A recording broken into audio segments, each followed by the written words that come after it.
Chers collègues, bonjour. Aujourd'hui, je vais vous parler un petit peu du carnet de notes sur Moodle. Alors ici, je suis en train d'installer un nouvel espace sur lequel j'ai créé quelques exercices. Voilà. Et je vais vous montrer où on peut les retrouver sur le carnet de notes. En fait, le carnet de notes, il faut aller voir sur votre profil. Ici, en haut à droite, je vais cliquer sur la petite flèche. Et là, je peux modifier mon profil, par exemple, pour modifier mon adresse mail.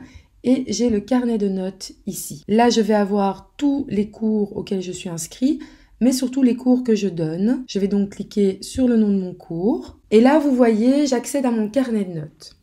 Alors, il faut savoir, si on revient au site précédent, voilà, si on revient à la vue précédente, il faut savoir que quand on crée des exercices comme ceci et qu'on les classe bien dans nos sections, ce n'est pas pour autant qu'ils se classent miraculeusement tout seul dans le carnet de notes, parce qu'en fait, Moodle ne peut pas savoir à qui vous voulez attribuer ces notes. Donc, quand je crée un nouvel exercice, voilà, je vais activer le mode édition, je vais créer un exercice, test, j'ajoute, je vais mettre que c'est un essai.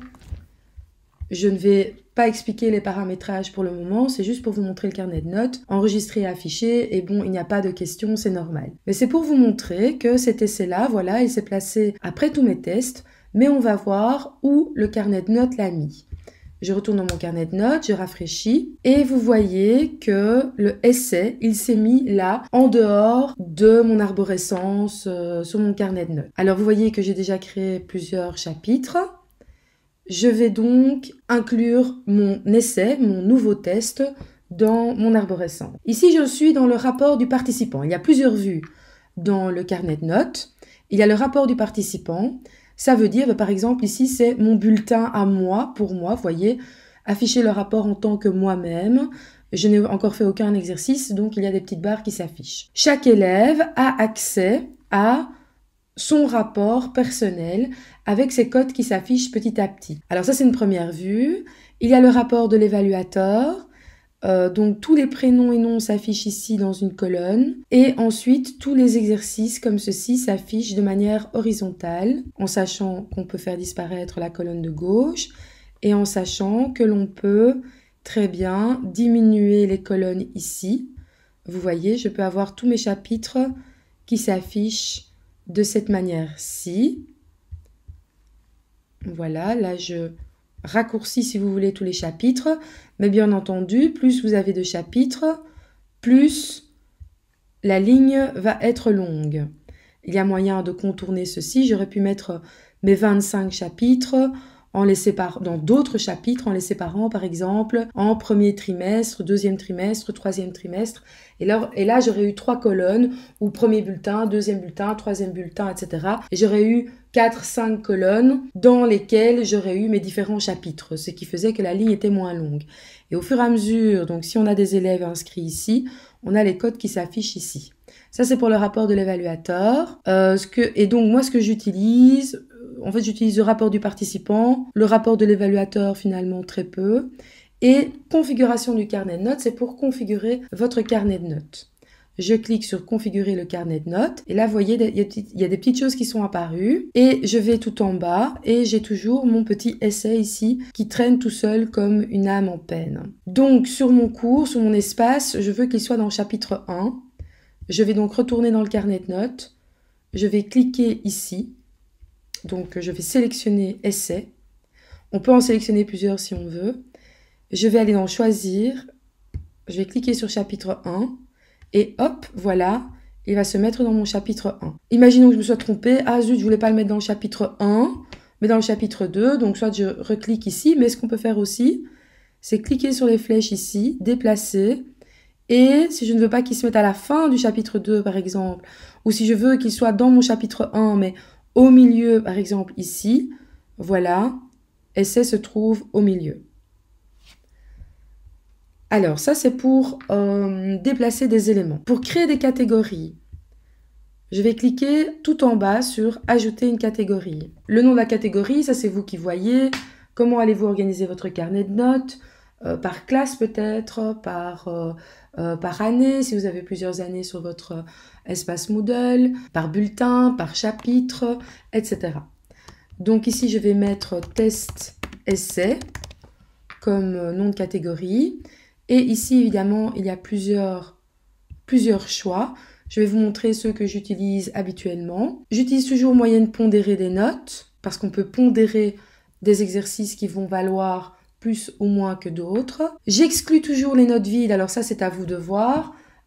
Tout ce qui est dans le carnet de notes, moi, ce ne sont que des exercices obligatoires que l'élève doit faire sur Moodle. Donc forcément, comme il est obligé de les faire, il ne peut pas y avoir de notes vides. Ensuite, afficher plus ici, j'aime bien, mais ce n'est pas du tout obligatoire, avoir un nom pour le total de la catégorie, mais vous pouvez laisser blanc. Et alors, mais ça de nouveau, cela dépend des profs. Moi, dans ma tête, toutes mes cotes sont sur 20, toutes les lettres que nous avons pour notre évaluation, ça correspond à une cote sur 20. Donc je vois plus clair si mes exercices sur Moodle sont sur 20. Mais vous pouvez mettre sur 1000, sur 100, sur 10, c'est comme vous voulez.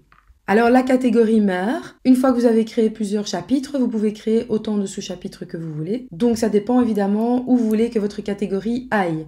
Si je veux que ma nouvelle catégorie soit sur le même pied d'égalité que tous mes chapitres ici, je vais la mettre dans Onglet.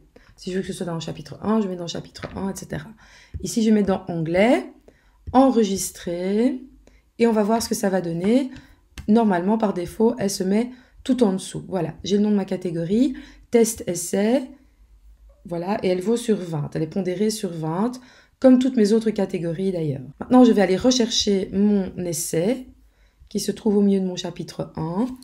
Je vais cliquer ici, sur la petite flèche, je descends, et je vais le mettre dans la catégorie test essai. On peut bien entendu aussi changer une catégorie de place, si on ne veut pas qu'elle soit en dernier.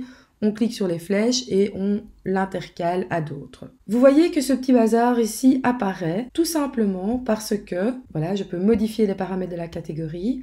Ici, j'ai choisi moyenne pondérée des notes. Ça veut dire qu'ici, je vais pouvoir noter la pondération de l'exercice. Vous pouvez mettre qu'un exercice vaut pour 1 et que l'autre vaut pour 2, par exemple. Voici comment je travaille ici, avec des vrais exercices. Ceci, c'est un exercice que j'estime important, donc j'ai mis sur 50. Je travaille toujours avec 10, 20, 30, 40, 50 en fait pour pondérer. Mais ça, évidemment, vous faites vraiment comme vous voulez. Voilà pour la pondération. Alors, je vais vous montrer à quoi ressemble mon carnet de notes sur mon autre espace. Je clique sur mon autre espace. Voilà, et je vais aller sur le carnet de notes. Donc tout à l'heure, je vous ai montré qu'on pouvait l'atteindre via le profil en cliquant sur la petite flèche ici, notes. Mais en fait, il se trouve également ici. Moi, je vais toujours dans le profil, je sais pas pourquoi, mais en fait, il se trouve aussi sur la colonne de gauche. Donc, je clique sur Notes. Je retrouve mon rapport de l'évaluateur, c'est l'affichage par défaut. J'ai 4 élèves qui sont en 5e. Donc, j'ai raccourci la colonne de 4e pour arriver au premier chapitre de 5e. Et je vois qu'il y en a qui ont encore rien fait. Et d'autres qui ont des points qui arrivent, mais quand même pas beaucoup, parce que tout ça, ils étaient censés faire. Et vous voyez, si je raccourcis le chapitre, le premier chapitre, je vois le total, ma maîtrise du chapitre Names and Identity, je vois le total. Tout à l'heure, je vous disais que pour les paramètres de la catégorie, total de la catégorie, pour le total, afficher plus, vous pouviez laisser blanc ou vous pouviez noter quelque chose. Pour mon autre espace, j'ai pris le parti de noter à chaque fois dans nom du total de la catégorie, j'ai indiqué, mais bon, ça c'est libre choix évidemment, c'est un exemple, ma maîtrise du chapitre Names. Je vais vous montrer le rapport du participant, ce que ça donne. Donc ici, c'est en tant que moi-même. Je vais donc choisir un élève au pif. Voilà, j'ai choisi une bonne élève. Et donc, voilà ce que l'élève voit. L'élève est en 4e. Pour le premier chapitre, il a fait tous ces exercices-ci. Et j'ai mis une double entrée, c'est-à-dire le résultat des exercices sur 20 et la traduction en lettres du collège. Et donc le total pour ce chapitre, l'élève ATB. Au fur et à mesure que l'élève réalise ses exercices, il voit ceci, il a exactement la même vue sur son carnet de notes et il voit les différentes cotes obtenues. Par contre, vous voyez, nous n'avons pas encore commencé la 4e semaine, donc il y a des petites barres, ça veut dire que l'élève n'a pas fait un essai.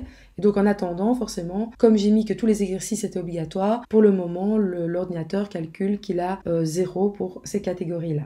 Voilà pour la vue pour l'élève. Et je vais vous montrer maintenant comment changer les lettres, les chiffres en lettres. Pour ça, en fait, vous le faites une fois et c'est bon. Pour cela, vous cliquez ici. Vous voyez, il y a lettres et vous faites modifier. Et là, vous allez mettre les correspondances. Il y a des lettres qui sont affichées par défaut. Vous cliquez sur court-circuiter les réglages du site et vous mettez vos correspondances en pourcentage par rapport aux lettres utilisées au collège. Et Moodle va directement faire le transfert dans le rapport du participant. À vous de choisir si vous voulez afficher et la cote du cours et la note lettre ou que la note lettre ou pas de note du tout. Ça, c'est à vous de décider dans les réglages des notes du cours où vous pouvez vraiment régler plein de choses. Vous pouvez également modifier ici, chaque fois cliquer, modifier les réglages, modifier les réglages, modifier les réglages. Vous pouvez vous amuser à cliquer là-dessus et à voir à quoi ça correspond. Alors rapidement, si je vais dans rapport de l'évaluateur, j'ai toujours mes élèves qui ont fait ou pas leurs exercices. J'ai activé le mode édition ici sur notes, ce qui me permet de changer les notes en appuyant sur le petit crayon. Cela me permettra de changer les notes de plusieurs élèves. Si je travaille par groupe, je peux ici sélectionner mes groupes. Je peux choisir de modifier tout et de mettre des notes en masse, d'introduire en masse des notes à plusieurs élèves. Et de mettre également des feedbacks. Je ne vais pas le faire ici, mais quand je mets des feedbacks là, ils vont s'afficher également dans le rapport du participant. Alors, le carnet de notes Moodle est assez complexe, il y a plein de fonctionnalités, il faut vraiment chipoter parce que je pourrais tout vous présenter, vous expliquer. Mais bon, moi, il y a plein de choses que je n'utilise pas parce que je n'en ai pas l'utilité. Et donc, ça va probablement être la même chose pour vous. Donc, si vous voulez vraiment chipoter, affiner, etc., je conseille d'un peu cliquer et de voir ce que cela donne. Voilà, j'espère ne pas vous avoir découragé en vous montrant ce qu'il était possible de faire. J'espère que cette vidéo vous aura été utile. Je vous souhaite une excellente journée. À bientôt.